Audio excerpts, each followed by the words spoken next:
Content warning. The following show contains smoking, some potty mouth language, discussions of current events, and a few things that might make a few people feel like they're being singled out, but you're not being singled out in order to be attacked. It's just a matter of sometimes we see you, and we'd like to talk. With that being said, viewer discretion is advised. Well, that one seemed fun. Yeah, it really did. Yeah, all right. Well, gonna start the music? Of course we're gonna start the music. All right, let's get there.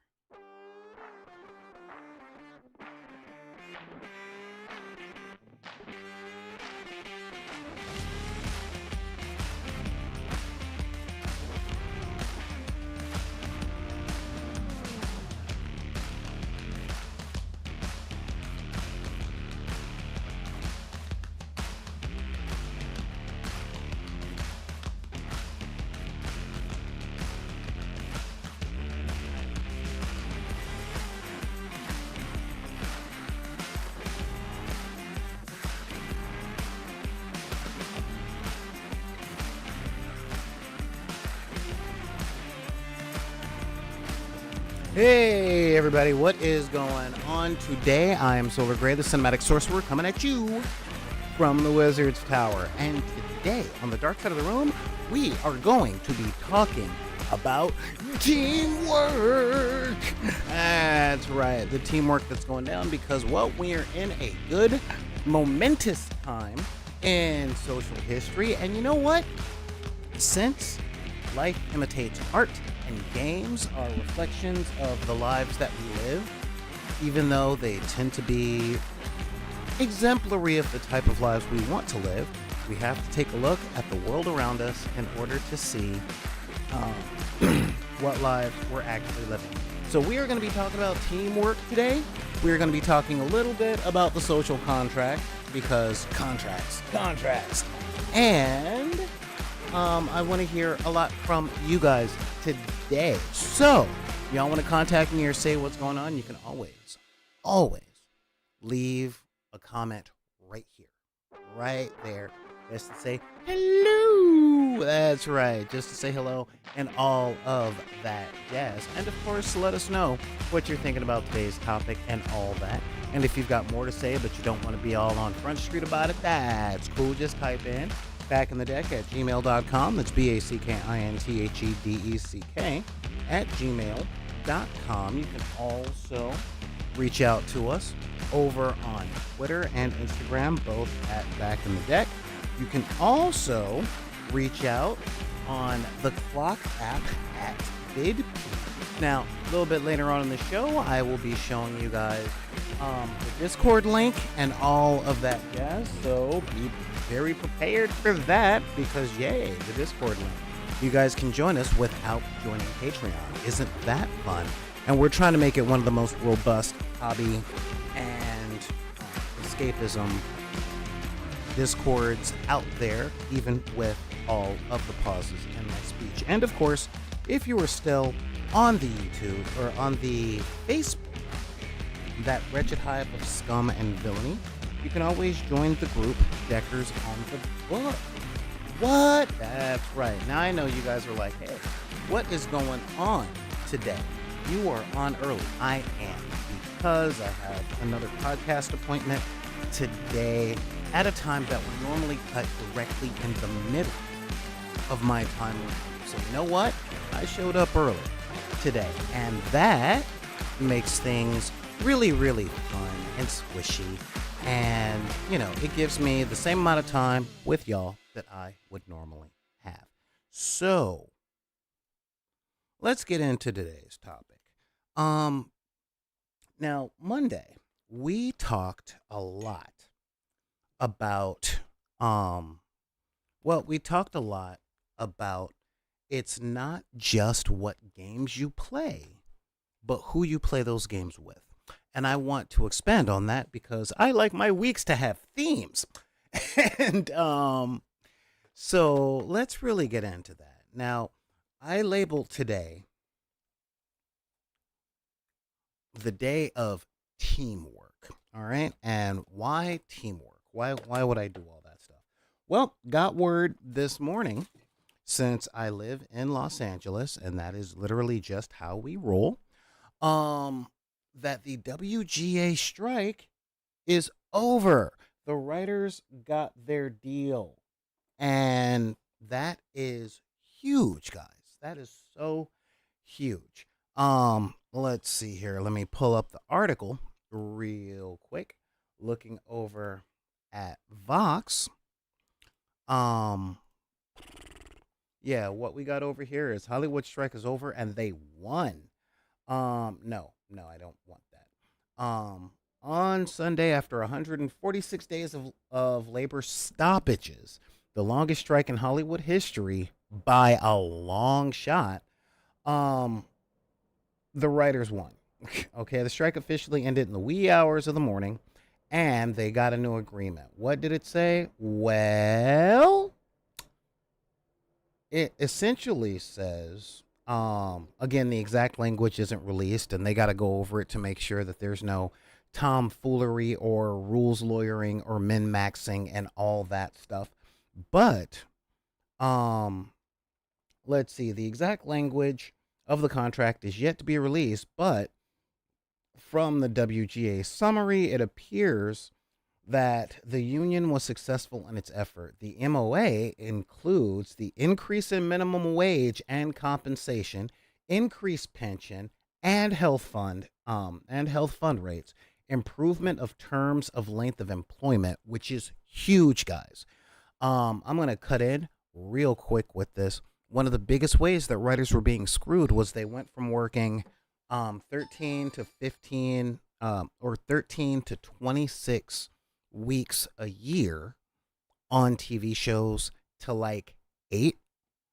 Okay, 8, sometimes 6. Just look at the last season of Black Mirror that had a whole 3 episodes.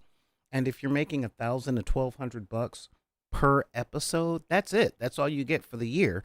And then you're unemployed again and have to go find new work. Unfortunately, this stuff happens in seasons, not just in the seasons of release, but also in the seasons of writing. So you get 3 episodes of Black Mirror, and that's it for the year, unless you can find work on another show that just let go of a writer and all of that stuff. It was crazy. So the contract has negotiated for longer contract times. No more of this 2-3 episode stuff. So let's get back to it. Yeah, terms of length of employment and size of writing teams, which had been shrinking drastically in the recent years, and better residuals. Okay, including the foreign streaming residuals. That is huge, guys. That's a really, really big win. The MOA lays out terms for artificial intelligence with an agreement that doesn't prevent writers or products from making use of AI, but prohibits using software to reduce or eliminate writers and their pay. A writer can choose to use some AI when performing writing services if the company consents and this is a big thing, okay? And um and provides yeah and provided that the writer follows acceptable company policies, but the company can't require the writer to use AI, all right, when performing writing services. That is awesome. Additionally, the WGA reserves the right to assert that exploitation of writers' material to train AI, okay, writers' materials to train AI is prohibited, okay, by MBA or other law. Major issue, given authors' recent discovery that their work is being used to train AI. All right, so no more using scripts to train AI to write scripts. No more um, super short run times with 3 writers in the room instead of 5 to 6 writers in a room. Sometimes even up to 12 writers in a room. But remember, what they were doing was they would get ChatGPT to write something and then pay 3 essential college students maybe 20 cents over minimum wage to clean up what AI generated and then call that a day. So that's out. higher pay, higher residuals, and residuals from the foreign streaming market. All right. This is big because writers weren't receiving residuals from domestic streaming, let alone foreign. So now they get a little piece of Netflix and Amazon and Paramount and Peacock and MGM and AMC and Shudder and Disney Plus and HBO Max. Not just in America, but also in China, in Japan, in Russia. So these writers might actually afford to pay their rent in the city that they work in. You know, they might actually be able to afford to live in Los Angeles, where the rents are about 2 to 3 grand a month. I am not exaggerating, and I am not talking for apartments with more than one room. Okay. So this is really, really big. This is really big. And how did it happen? How did we achieve this? I say we like I'm in the guild. No, how did the guild end up winning this fight? Well, teamwork. All right. Solidarity. This is a big thing. We all know that these guys have been on strike for over 4 months. It's been 160 days. All right. 160 days. So that's 4.5 months that they've been out there on the picket line every day, just trying to get fair pay. And they're not asking for millions of dollars per episode of the Colbert Report. Or Last Week Tonight, which is coming back this weekend. Woohoo! But yeah, they're not asking for millions of dollars. They're literally just asking for enough to pay their rent, go to the doctor, get something to eat, and continue to drive to work. And I'll let you guys know, here in South Central, gas is up to about 5.56, but it's up to 7 in all of the places that these people work, being Burbank, North Hollywood, regular Hollywood, Glendale, Pasadena, and pretty much anywhere on the north side, gas is almost $7 a gallon. And these writers have been hurting, all right? But they pull together, all right? 97% of the guild across the country said, you know what? We ain't taking this, okay? 97%. Real talk, guys. When was the last time you guys had a game where 90% or 97% of everybody showed up and were committed to actually playing out the game?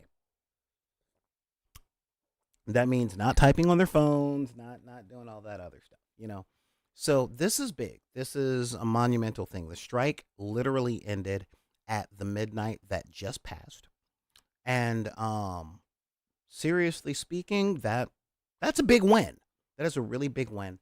Though the writers aren't going directly back to work because they still got a picket line to hit in solidarity with the actors. All right. SAG is now going and they're fighting to make sure that these companies don't start using the actors that aren't big names as CGI assets.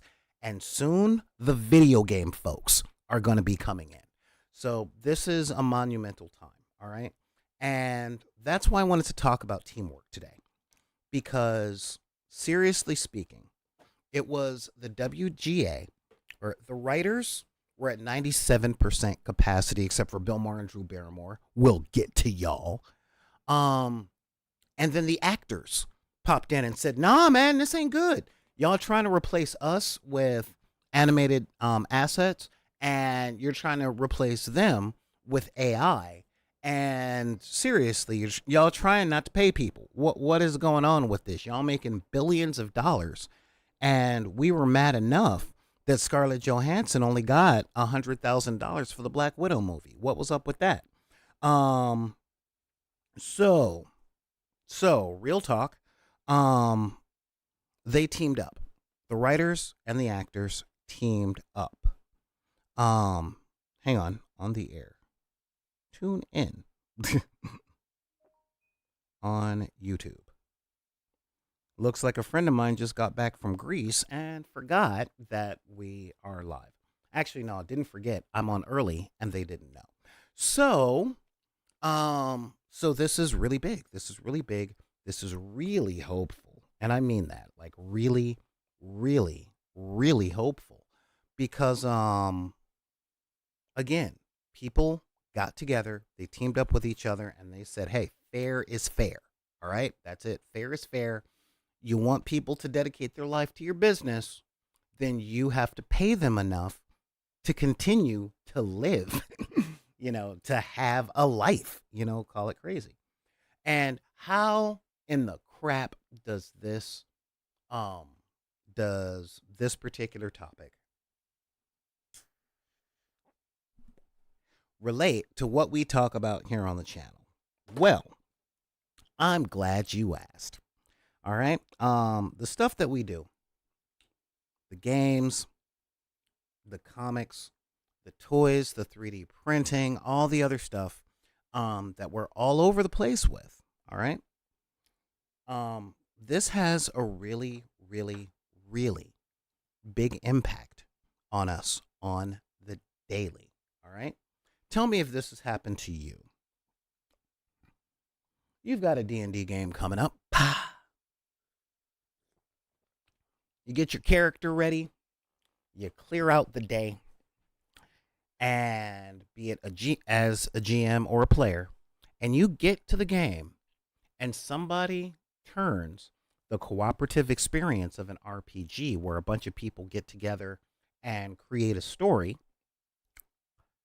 and someone gets it in their head that they gotta be the standout one. The whole point of the game is to beat the GM. The whole point of the game from the GM's perspective is to beat the players. Or there is an established story and there's a character that wants to take over the campaign by not engaging with NPCs and not taking story hooks and not until the GM and the rest of the players psychically enter their heads. Just psychically enter. And figure out what it is they actually want to do and say, yeah, that's what we'll all do. Yeah. Can you guys relate to that? I think you can. And why? Because we've all been there. And if you haven't been there, you will. You'll all have that thing. Here's the gig, guys. All right, here's seriously the gig. When people get together to play games, all right, to talk about comic books, to do whatever, it is really easy for some folks to get competitive, whether they want to win the discussion because their opinion is what they see as absolute fact, or they have, as I said on Monday, a preconceived notion of what the type of game you're playing in is, how it is to be played, and they will be damned if anyone at the table desires, let alone decides, to play a different way. Have we seen that? Yeah, we've seen it. I've seen it 100 times this year. Whether it's in tabletop minis games that are set for objective control or escort missions, and there's always that one or two players that decide, you know what, I'm just going for a table wipe. That's just how it's going to be, regardless of how the book says the game is supposed to be played.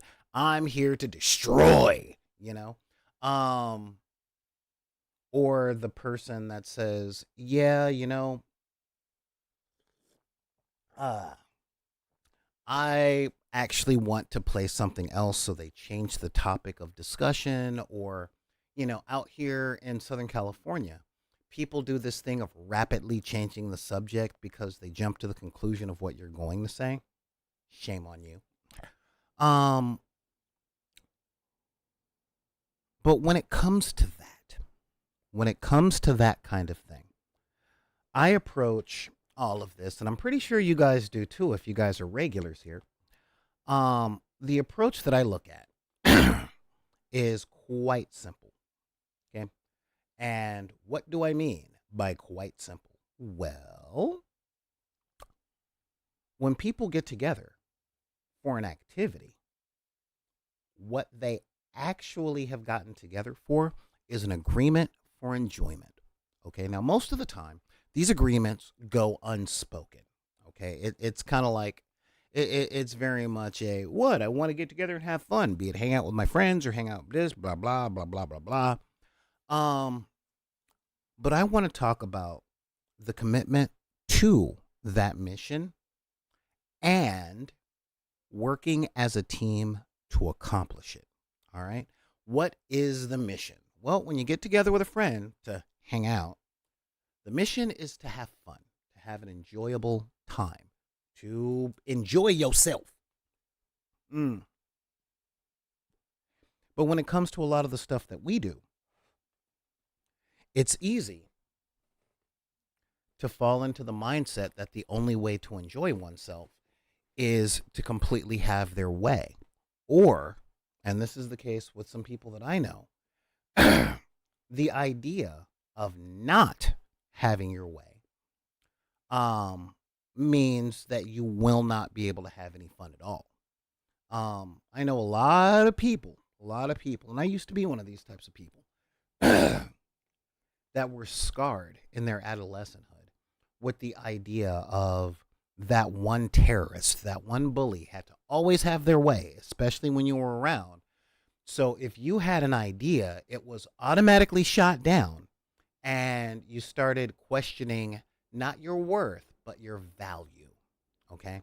And a lot of people nowadays go into these situations, these hangouts, these game nights, um, with the idea of I hope somebody listens to my idea or I hope we get to do something I enjoy instead of doing something that everyone else does. I I have this mindset really hard. And let me give you an example. In my groups of friends who are casual gamers, we might get together. And when we get together, all right, um my bit rate is just weird. When we get together, they say, "Hey, we're gonna get together and have a game night," and I'm like, "Sweet." Um, and the first few times, I'm like, I thought we were having a game night, and by that I meant I go there, they smoke a lot of weed, they drink a lot of wine, they drink a lot of beer, they get totally blitzed or hammered, and we might play Cards Against Humanity. Um, and I'm like, huh. I'm not really enjoying myself at this game night, especially since, the drinking and the weed and all that stuff. I don't do that. So I'm just kind of waiting around like I want to have fun. But if you've ever been the sober person around a bunch of people who aren't, you know how difficult that is to have fun. Primarily because to the altered mind, that which is amusing is probably not very amusing when your mind isn't altered. Okay. Beer goggles also come with beer earmuffs. um, and it's a very real condition. So when um when I get invited to game nights, sometimes I try, and I mean this, I really try to have the talk with people to say, all right, if we're gonna have a game night, what games are we playing? Should I bring a game? And are we actually going to play, or do you just want to hang out and possibly play a game? Primarily because I really just want to plan my day. That's my really big thing. I'm like, okay, I want to get out there, I want to play a game, but if you're luring me in to hang out with the stated goal of playing a game that you're not really prepped to play or really intend on playing, what you mean is hang out and possibly play a game that night, let me know. All right. And this isn't just old guy yelling at cloud or me shaking my finger at people that do stuff that I don't do. No, it's not a matter of that. Okay. It's a matter of if your mission is to have fun and you want people on your team to have fun, then let folks know what the mission is. Let them know what the mission is. Um, and work with your people to make sure that everybody can be on the same page when it comes to having fun. Um, our boy Ruthless is starting a he's gonna do a one shot RPG in not very long, like next week. I got to get my character to him and all that stuff, and he is exemplary at this. He passes out handouts. Um, he puts all the information out there with the fun that he wants the group to have, how to achieve it, and then asking about ideas that anyone else wants to do. And he crafts this keeping in mind the way that the folks he's invited to game are playing. That way, we're a team with the common goal of having fun. All right. This keeps games and stuff from becoming super duper competitive. All right. I've been to so many games where people have an idea of how the game goes, but they don't communicate it, and they lock themselves into that, and they make themselves an independent agent because they're independently aiming for a criteria for fun and enjoyment that may not be in sync with everybody else that's there. Okay. And there's nothing bad about this. Okay. It's not bad. You're not a bad person if you do it. All right. That's not what we here at Back on the Deck are all about. We're not about saying you're bad, you're bad, you're bad.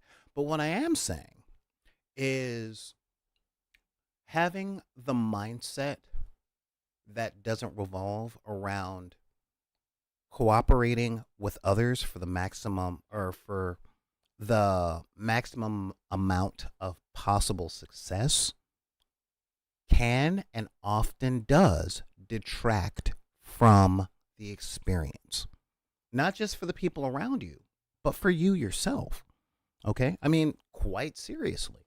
As you guys know, if you're longtime viewers, I am huge on communication. Huge on communication. Partly because I've gone through so many different social circles and lived in so many different places. And understand this, each of those subcultures have their own lexicon, their own traditions, their own thoughts about what fun is, what fun isn't. And there's something we say here at Back on the Deck about culture, which is culture sneaks up on you. Okay. Culture is the behavior that expected behavior that is just understood by everyone around. So there's a whole big assumption that everyone is on the same page. And I'm letting you know that I'm going to be using sports for an example on this. And I don't call it sports ball because hockey is real and they don't use a ball. But uh, every single every single sports team, I don't care if it's professional or um or high school level, if it's organized, it has a team captain and it has a coach. Okay? Every single one. And this is so that the coach can come up with a plan and the captain is in the field making decisions on the fly that may or may not coincide with the plan that the coach came up to. But it is the captain, the quarterback, the forwards. I don't care what position they actually take in whatever sports, but it's that person down there's job to communicate what the new plan is to everyone else. All right. Now that's in sports, but sports are one of the biggest things about team play. However, I come from the arts, and I cannot tell you how many shows I've seen fall apart, just fall apart, because there was a prima donna in the show, okay, and for those of you that don't know, a prima donna is somebody that essentially makes everything about them, doesn't communicate anything to anyone, and expects everyone to follow along. Unlike a diva that essentially says, I'm taking command. This is what I expect of all of you, And this is what I'm bringing to the table as well. So there's a big difference. Divas are cool, prima donnas, not so much. And again, I'm not saying that these are bad people. What I am saying is that whenever you're doing anything with someone else, you're in a team, like it or not. Now, a lot of folks, especially since I come from the land of entertainment, are fighting to be in charge or to get their way. Like I said earlier, um, most of the time because they have felt undervalued by that group that they're in or previous groups. All right. But whatever their reason is, the solution is clear, brave, and honest communication. Okay? When everyone can sit down and say, what is it that we'd like to do?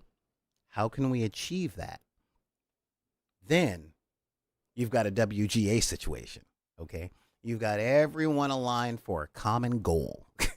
And when everyone's aligned for that common goal, you get the A team, you get Agents of S.H.I.E.L.D., you know? Now, I'm fully cognizant of the fact that currently, just currently, American culture is really trying to lean into hyper individualism, okay? Of, you know, no cooperation. I get it, you know. The idea of helping out the people that are below you takes away from advancing on your own, or, you know. And I was talking to someone yesterday about this idea. All right. Now I'm going to get all deep and introspective on you. So here we go. I once heard a saying that the 10 people you surround yourself with will determine the course of your life. All right. The 10 people you spend the most time with are the ones that will push you in the direction that you're going to end up in. And being down here in Los Angeles, teehee, most people only want to surround themselves by people that will pull them in a direction, i.e., they want to be the one that the 10 people help. And they very rarely, I say very rarely because it's not all the time. I've got some ride or die people. But it's very rarely that they'll accept someone into their circle that isn't as far along as they are. Look no further than the internet community. You know, it's like, yeah, I would love to be on your show. Ooh, you only have 1,000 followers. I'm sorry, that wouldn't really benefit me. Versus, hey, I like what you do. Yeah, I've got 40,000 followers, but I'll be on your show because I like what you have to say. You know, which is what I do. But I don't even have 40,000 followers. But it is something that I would do if I got there. Like, subscribe, and do all the YouTube things. Ha ha ha. Segue. Anyway, but yeah, with all of that being said, when every individual is looking at group activities not as a team, but as a pile of individuals, that is where friction really turns to fire. All right. So when we get together for group activities, you know, games, comic discussions, art projects, things like that. Excuse me. It's really important to understand that everyone is there for a reason and they have something to contribute. I was talking to a friend of mine about Ted Lasso last night. Love that show. And in the last season, a question was asked, hey, how would you feel about bringing Nate back? And one of the dudes just said, yeah, he's great at everything I suck at. And I'm like, dude, what amazing writing. They are great at everything I suck at. That right there. That is the whole idea of teamwork. Everyone has something to contribute. Everyone is good at something. And I've seen over the past 5 or 6 years. This idea of everyone um only reaching for the best. Okay. And there's nothing wrong with that on the surface. But I will state, and I will state frankly, and feel free to at me or leave a comment because my comment section is really quiet today. Um, but yeah, what was I? Oh yeah, yeah. I will say, out there, real, like serious, really real talk. That only giving the floor to the absolute best is dangerous because that always hinges on whose criteria for the best is being met. Okay? Um Look, I'm going to just put this out there. This is your Uncle Solar talking. Hey, what's going on, nieces, nephews and nibblings? Um 90% 90% of the people that you come across um are C average people. All right. We may have one or two things that we're A level, but most folks are mediocre, and that's not a bad thing. All right. And when I say it's not a bad thing, I don't mean aim for mediocrity, but I will say if you're hoping for elite, but you cannot get any further than mediocrity, just keep working at it. Work at it properly. But um not every GM is Matt Mercer. Not every comic writer is Grant Morrison or Alan Moore. Not every TV writer is Aaron Sorkin or John Oliver. All right. Yeah. I'm not going to quote the Invisibles. I am not going to quote the Invisibles.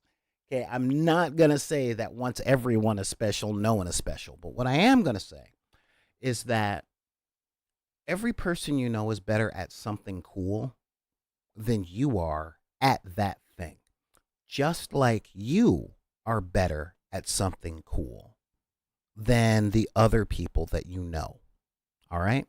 That's really really big because I don't know how it goes in the rest of the country, but one of the things I've noticed with my own eyes in SoCal, and I've heard about this happening all over the place, it is unless you are exemplary, you don't matter at all. And I'm here to tell you that that's not true. I don't care what your employer says when they try and make you do the work of 7, 8, 9 people to have you be a one-man army. No, screw them. Okay? Go on strike. Because real talk, like serious real talk, putting expectations on things is not inherently wrong. But when those expectations become unfair, and by that I mean unattainable with the resources that are available, being financial, skill, or resource, like, oh, I don't know. We need to make 1,800 planes. We don't have that much steel or aluminum. You still have to do it. Figure it out. Yeah, no, that ain't the way, folks. All right, that really ain't the way. Again, we don't get political on this channel, but I'm telling you this. Look around with your eyes. We're past the point of being able to work harder. Okay? Can't work harder when nobody's giving out full-time work. Or at least when there's more people in need of full-time work than there is full-time work to be had. All right? Go ahead and cut your avocado toast, but that, $7 that you're saving on avocado toast is not going to pay your rent because your rent just went up another $85. I mean, seriously. So again, this is Uncle Solar coming at you saying, don't let other people, specifically the authoritative people in your life, determine whether or not you have value, because you do. All right. Biggest thing about teamwork is that every member of the team is there to accomplish something that would not be able to be accomplished without them. That's it. That's the whole thing. Again, they're great at what I suck at. Um, if you're a family cleaning a house, well, guess what? Um, um, oh, well, good for you. Let's see, we got Xanathe. It's after I closed on my house, I immediately went out and got avocado toast. I can have it all. Everyone can have it all, just not always at once. um, but yeah, where was like, oh yeah, yeah. If you're a family cleaning up a house, well, guess what? If one person's washing the dishes, what they can't do at that very same time, if they're washing with, a scrubby pad and a sponge, is they can't vacuum the floor simultaneously. Okay.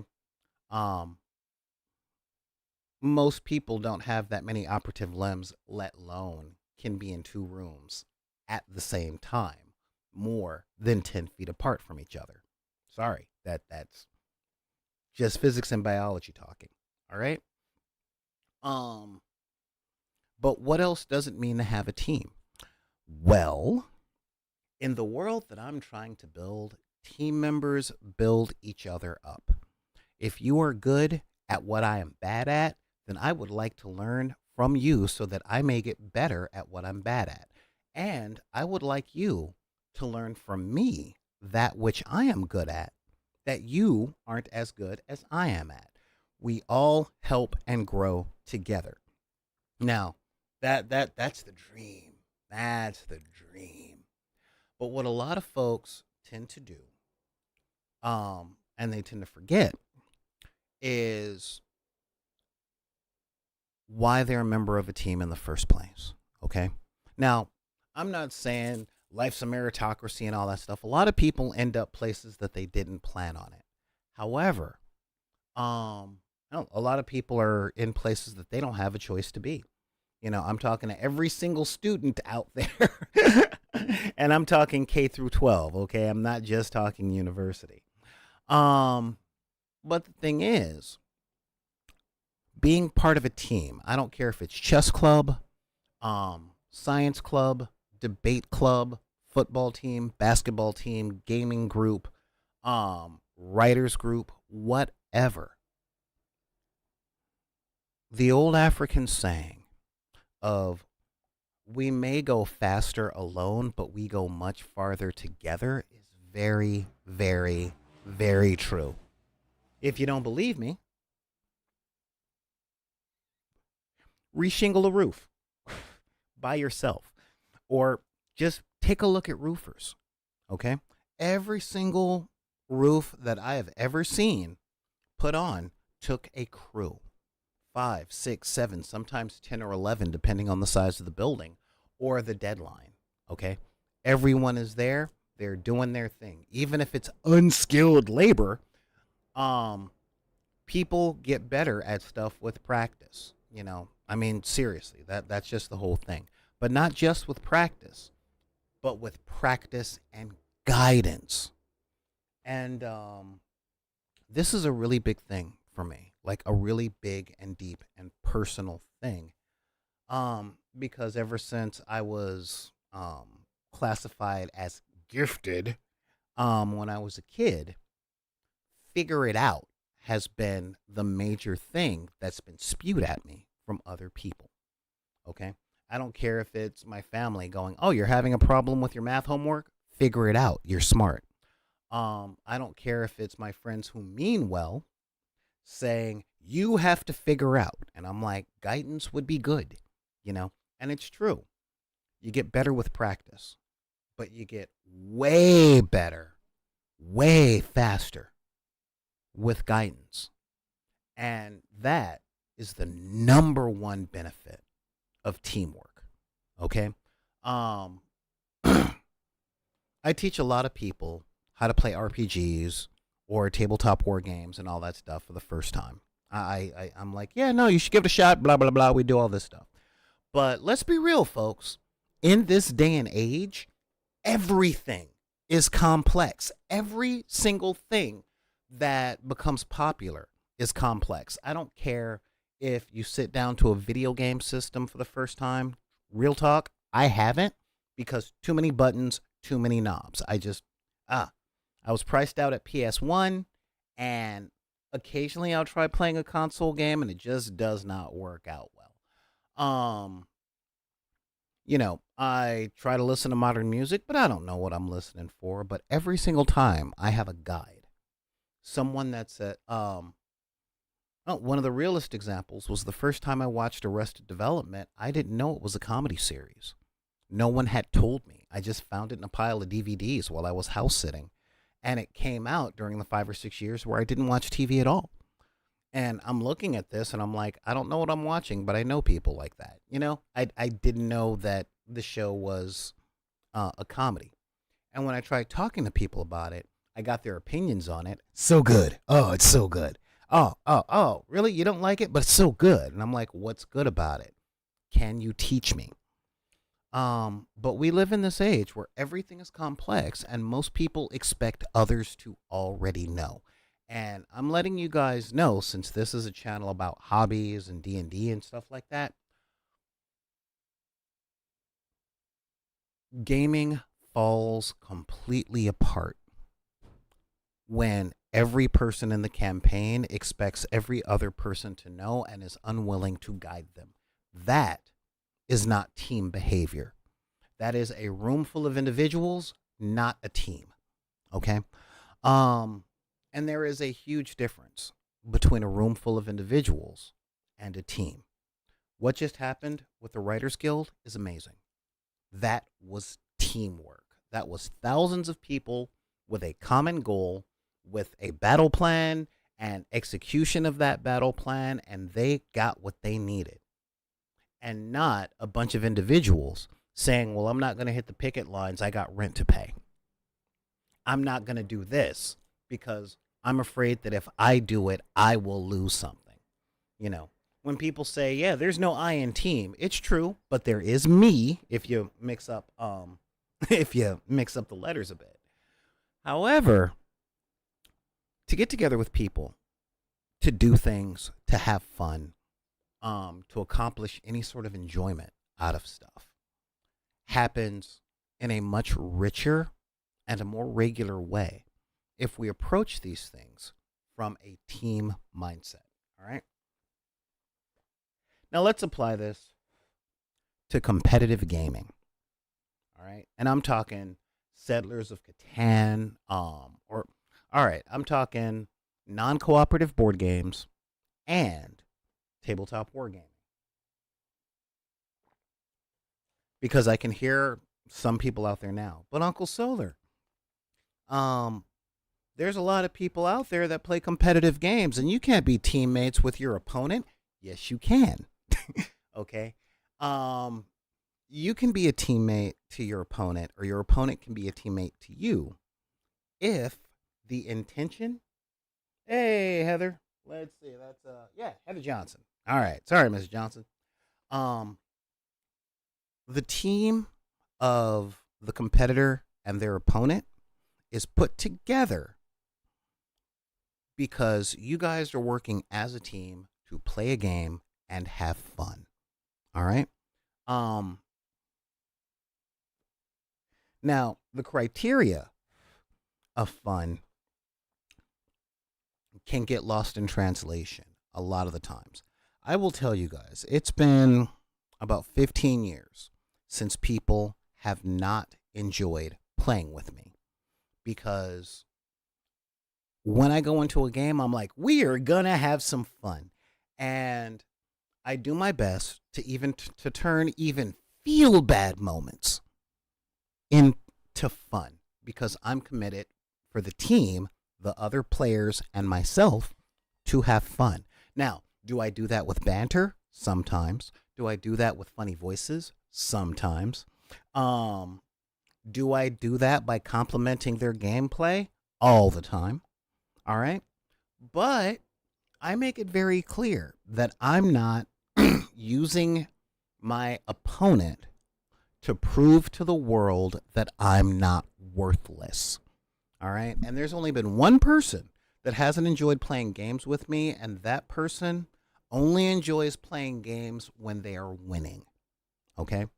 Um, Domination is their entire purview, and there's nothing you can do about that. Sometimes that's the way the cookie crumbles. That's the way the bee bumbles. However,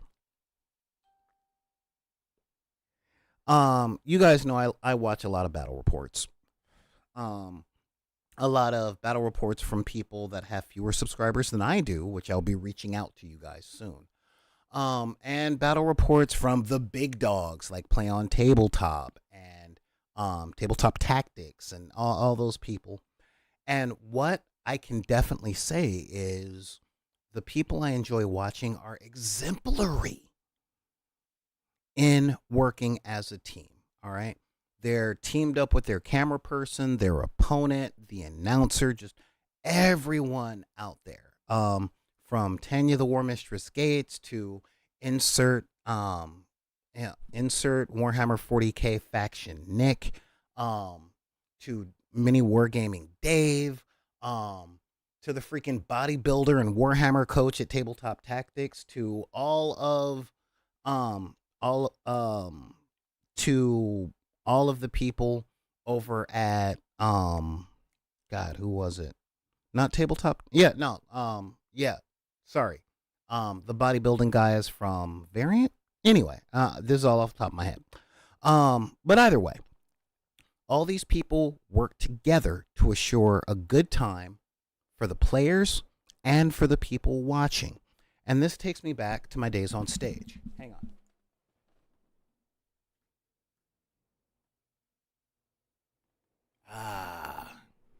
Had to turn the fan on. So, this takes me back to my days on stage.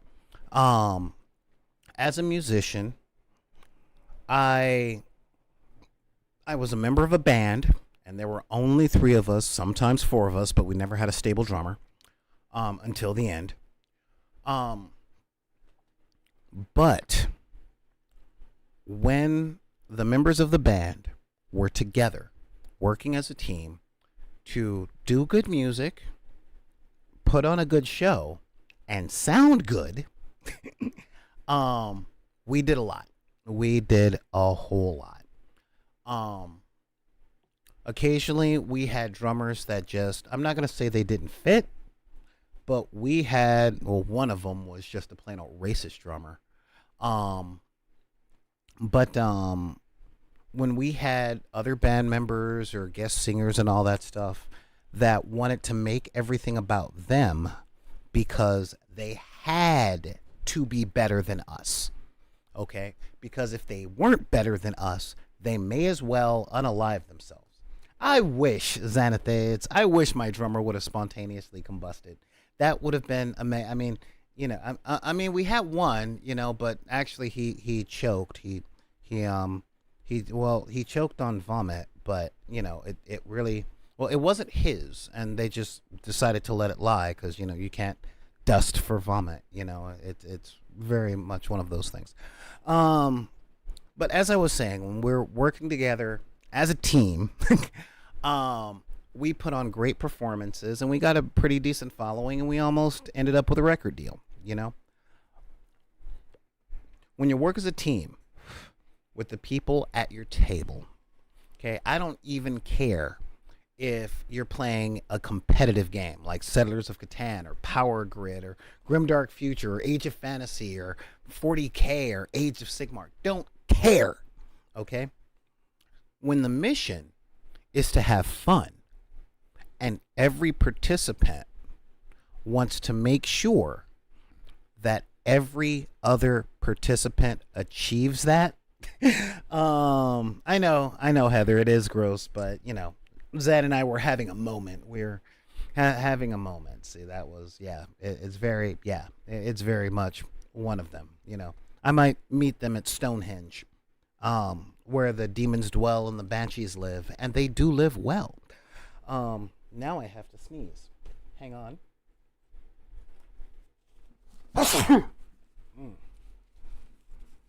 There we are. I guess I'm allergic to 1980s movies references. Yeah, right.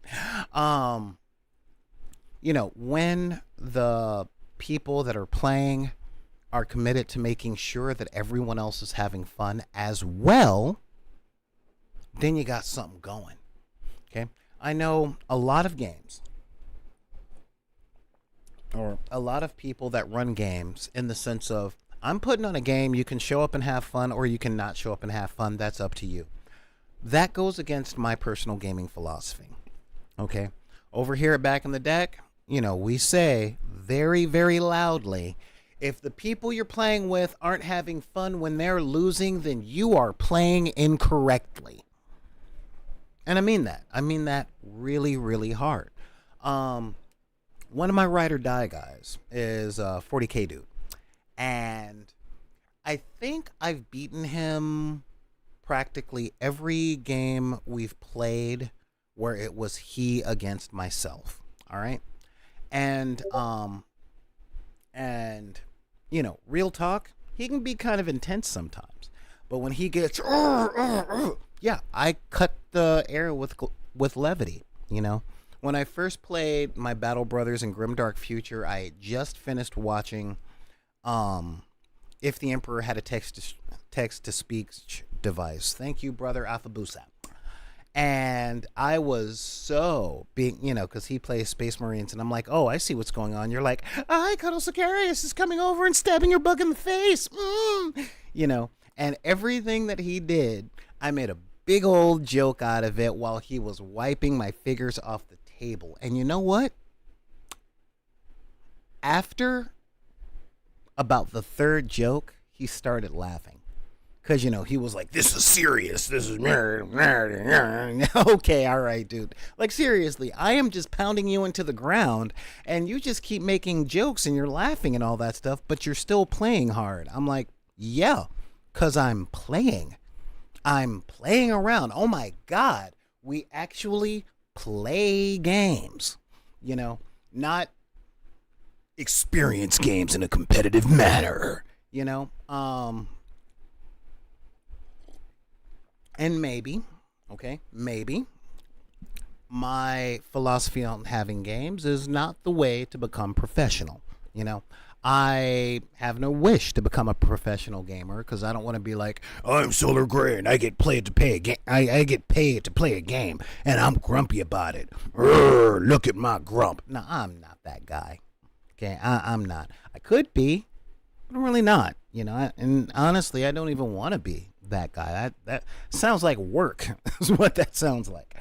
And so if I can get people around and we can play games and we can have fun, and we can laugh and have moments where the dice screw us or the dice don't screw us or whatever, I'm 100% good.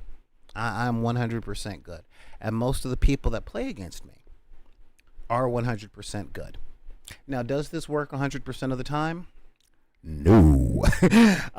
It really doesn't, because there are some people that are just locked in to a zero-sum philosophy. There's got to be one winner and one loser, and second place winner is first place loser. And they're not on the having fun is the mission team. Okay? And I'm not saying it's bad to play against these people, and I'm definitely not saying that these are bad people, because they're not. All right? But sometimes I have to choose whether or not those are the people I want to play with, which brings me to the next point, which is, are you part of a team that you want to be on? I know lots of gamers, okay, lots. And some of the gamers I know have more fun breaking games than they do playing. Like, breaking the game, finding all the loopholes, and essentially being the most efficient at all the times. That is the way that they want to play. That is how they do it. That is how they roll. That is what they do. All right. Um, and when they are together, they form these amazing teams of breaking the rules and redesigning the game from the ground up, essentially. And again, this begs the question: are you playing? Again, flashing right back to our last show, it's not what you play, but who you play with. All right. Are you on the team that you want to be on? And that becomes a more complicated question. I know a lot of people are like, dude, but we're in the age of internet. You can always get a game online, or you can always go somewhere else. Well, guess what? A lot of people can't. All right. Some folks are stuck solo gaming. Some folks have one group of people that are willing to play, but they play in a style that is more okay, fine, than enthusiastic or willing to have fun. All right. I'll let you guys know. I don't like playing with stoners. Okay. Although stoners they are committed to having fun, but the type of fun that they have is one that I'm not attuned to, because I don't get stoned. And don't get me wrong, I'm whimsical, I'm wacky, but I'm not the what if CAT really spelled platypus wacky guy,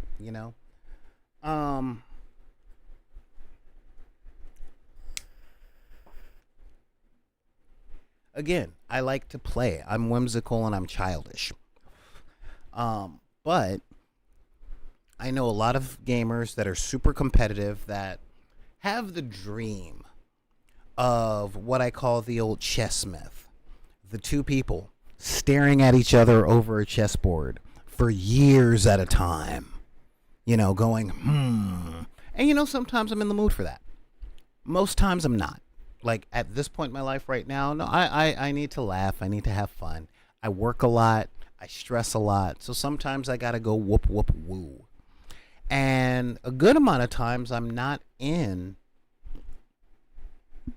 a gaming group, or I'm not on a team that is whoop, whoop, woo levels of fun.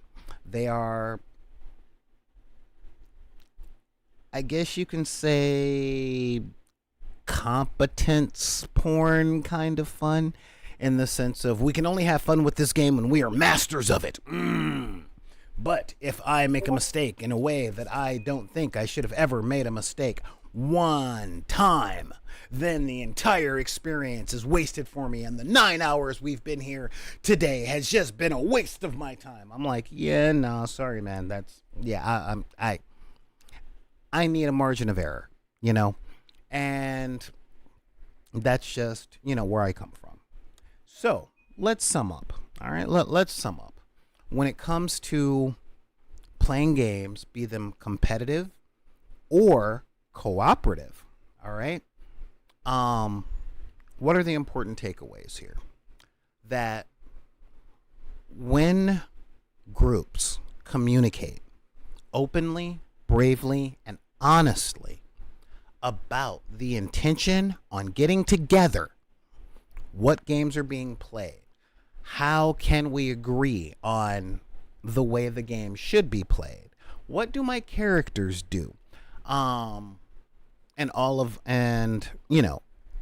the subjects like that, more fun can be had for a longer amount of time than, or should I say than, a gathering of people to play games as a group of individuals with their own secret objective or agenda. Than a group of people with their own secret agenda, and I mean absolute secret, that they don't want to share with people, but they are committed to, in the sense of I'm going to achieve my goal or I will not have fun. Let's see.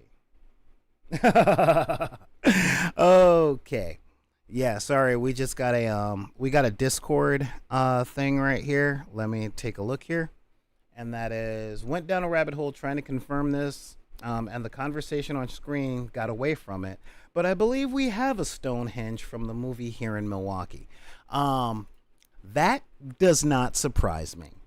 Um, but do you have dwarves dressed in really stereotypically offensive Irish clothing dancing around it? Ah, because if so, I know a mandolin player.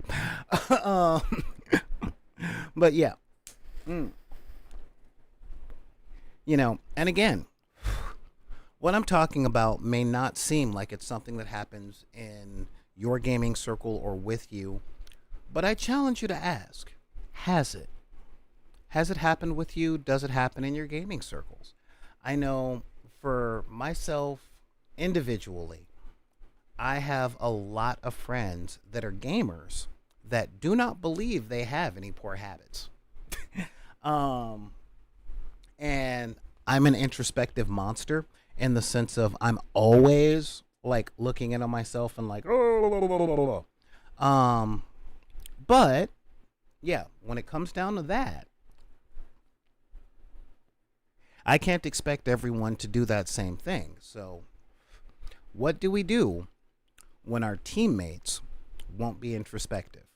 Well, when our teammates, when the people that we've put together are like, or should I say, what do we do when our teammates get defensive? Because a lot of them do. A lot of them do. I've been addressing an idea that a lot of folks talk to me in a weird sense, and that is everything they label about me is something that seems like it's coming across as a slight. You know, that whole "wow, you're really whimsical," and I'm like, "and what's wrong with that?" That's kind of a thing.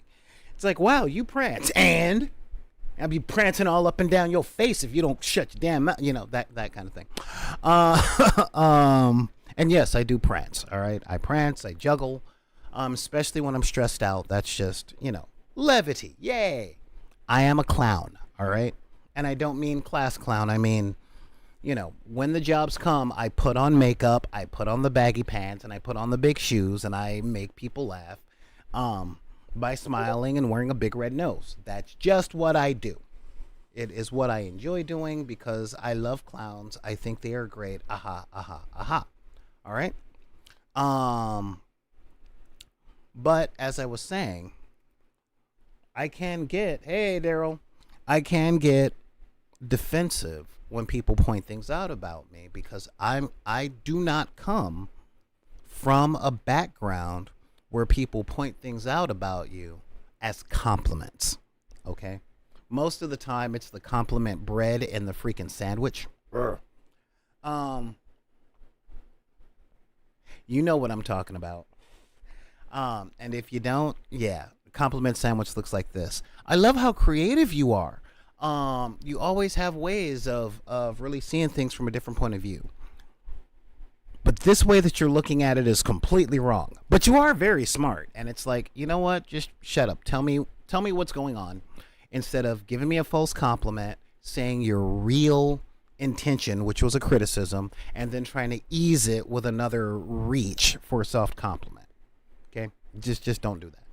And what I tend to do is sometimes I'll talk to people saying, I want to keep doing this, but I'm not having fun at it. Can't quite find my I can't quite find my groove.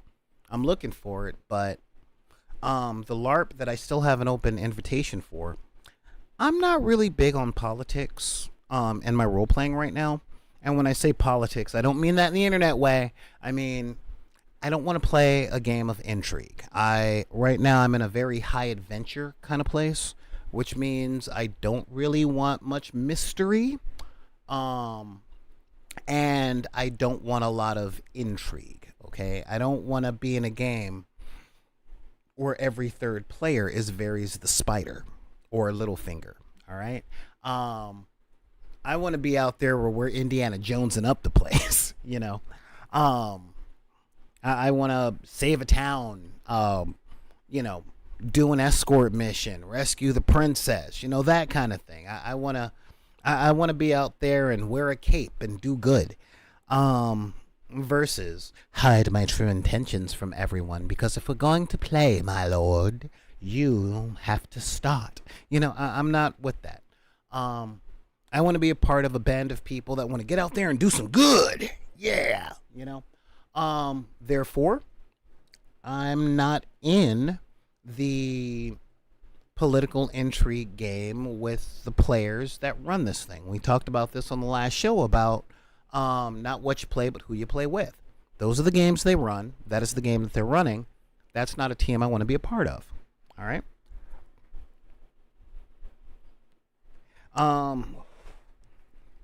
And when you're part of a team that gets defensive if you say that you're not having fun because they have to defend themselves, because let's be real, guys. All right? Let's be really real. If y'all spend time on the internet watching stuff, the number one thing that comes out is if a person is unwilling to do this for X, then they must hate X. If they don't break down with, about cat pictures, then they hate cats. There is so much hyperbole going on. And hate is a very strong word. Okay?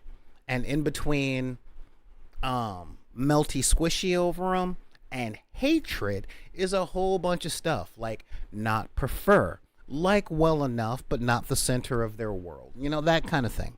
I don't hate games of intrigue, I just don't want one right now, and that's literally just it.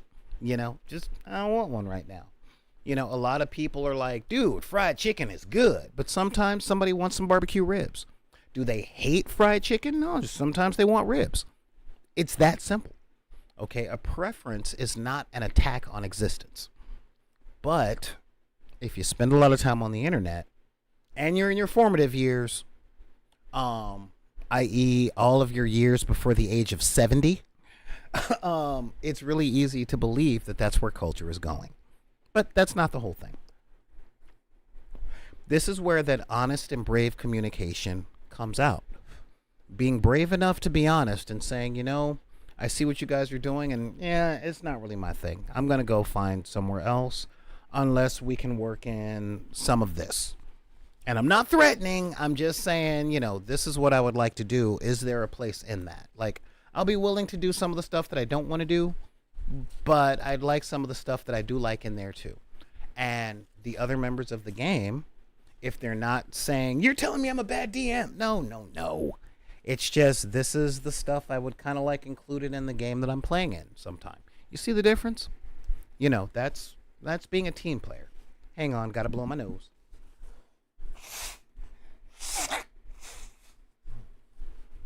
Okay. So that's really the big thing. I want us to take a look at the WGA victory. All right. As a great example of how teamwork, okay, bunch of people gathered together for a common goal and succeeding is inspirational. Okay. These people got out there and they fought for 4 months, day in, day out, for better pay and a fair deal. And they got one. All right. And they couldn't have fought against the people signing their checks if they weren't working as a team. Okay, solidarity is for more than just the picket line, though. All right? You have to have solidarity with your other players, your friends, your partners, for whatever it is that you're working with other people for. All right? Pull up one, and then that one pulls up others. And I know that's a new and strange concept for a lot of people, specifically Generation Z, because the generation before mine got success and they pulled the ladder up behind them and then blame people for not being successful. I know.